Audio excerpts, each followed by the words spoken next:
hubungan ada ya samanya? Tidak ada sama sekali. Itu pada si Danu ngaku-ngaku yayasan, saya cuma yayasan. Si Danu tidak ada di yayasan, buat apa? Bocor. Inilah transkrip percakapan Yosef soal motif kasus Subang. Singgung perebutan kekuasaan, Danu bukan bagian dari yayasan. Baru-baru ini percakapan Yosef Hidayah pasca pembunuhan ibu dan anak di Subang bocor. Dalam percakapan yang direkam diam-diam usai kasus Subang itu, Yosef belak-belakan terkait kekuasaan. Percakapan Yosef soal kekuasaan direkam setelah pembunuhan Tuti Suhartini dan Amalia Mustika Ratu. Hal itu dilihat dari pakaian juga pembahasan yang diperbincangkan. Dalam video tampak Yosef mengenakan topi biru dengan jaket berwarna putih.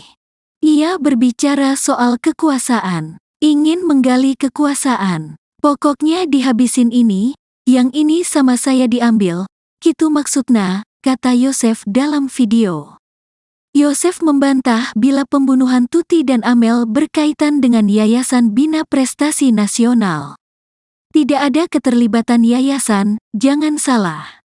Tidak ada sama sekali, kata Yosef, suami Tuti dan Mimin. Yosef pun tampak berang ketika membahas ucapan Danu soal tugasnya di yayasan.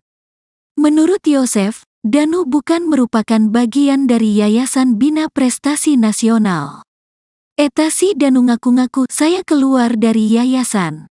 Si Danu tidak ada di yayasan, buat apa? Ngomong seenaknya, kata Yosef. Ia menerangkan bahwa Danu merupakan staf tata usaha, TU, di sekolah yang dinaungi yayasan tersebut. TU mah kan di sekolah, katanya. Sementara yayasan dijalankan oleh Tuti, Amalia, Yoris dan juga Yosef.